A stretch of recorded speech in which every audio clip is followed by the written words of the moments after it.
Greetings, Mason Storm here. Today we are going to be making ourselves a pound cake, but this time it's going to be a rum pound cake.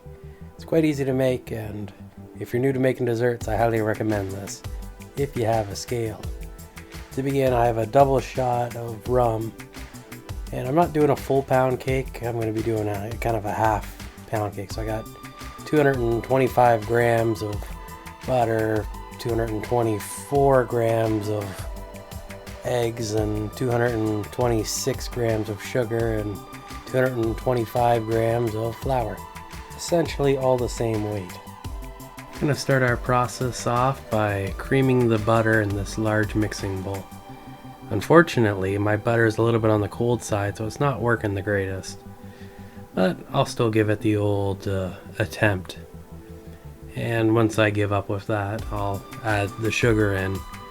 Maybe that'll soften the butter up a little bit more to make it a little easier. Well, unfortunately that didn't work as good as I hoped, so I'm going to have to rake out my secret technique for mixing butter that's a little bit on the cold side. You should let your butter get to room temperature before starting. Of course, my secret technique. I fill the sink up with warm water. Make sure the tap's not facing and dripping water in your butter and sugar mixture. The warm water heats up the bowl, which makes it a lot easier to mix. One thing that sucks is it's really hard to film while doing this because I got the light behind the sink, I got the camera in front of it, and I'm off to the side, so that's not really the ideal. So I'm going to play around with this a little bit. And back to our regular standard programming. So now that it's all softened up and mixed in, we're going to add in our eggs and then mix it some more. Maybe the eggs could have helped warm up the butter a little bit as well. There's quite a few different ways of doing that. And once you have some level of mixture going on and the eggs are all sufficiently beaten, then we can add in our flour. I just add in probably about half of it, maybe 2/3, and then kind of work that into the batter. And then once it's all in there and combined, then we're going to add in the rest of our flour and complete our mixture. Of course, we're missing one thing.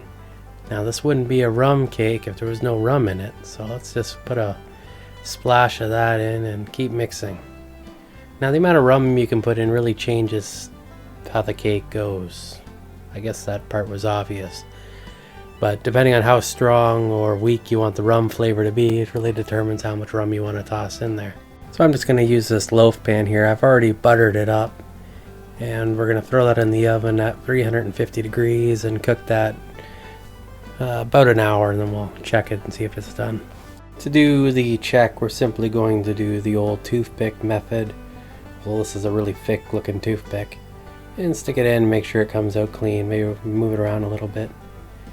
And we're going to make a little bit of a sauce for this as well, a bit of a glaze. So I've got about a tablespoon of butter, about a shot and a half of rum, and half a cup of brown sugar.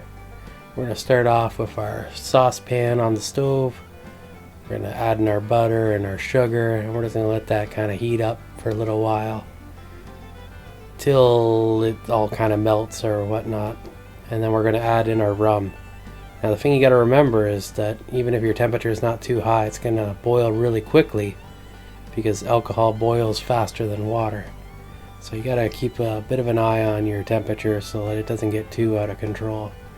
But we're just gonna let that kind of cook there for probably 3-5 minutes till it is kind of cohesive and coherent. That doesn't make any sense at all, does it? A good mixture. One filled with a mild level of viscosity. And once we've achieved our mild level of viscosity, we're simply going to wait a second and then pour it on top of our nice lovely cake. And that kind of completes the project. This stuff, when it cools, it's going to be all sticky and candy-like, and it's going to just add a whole lot of enjoyment to the cake. And that's why I really like it this way. Let me know in the comments below how you make your rum cakes, because I think this one's pretty good. If you enjoyed this and want to see my future videos, please like and subscribe. And until next time, stay awesome.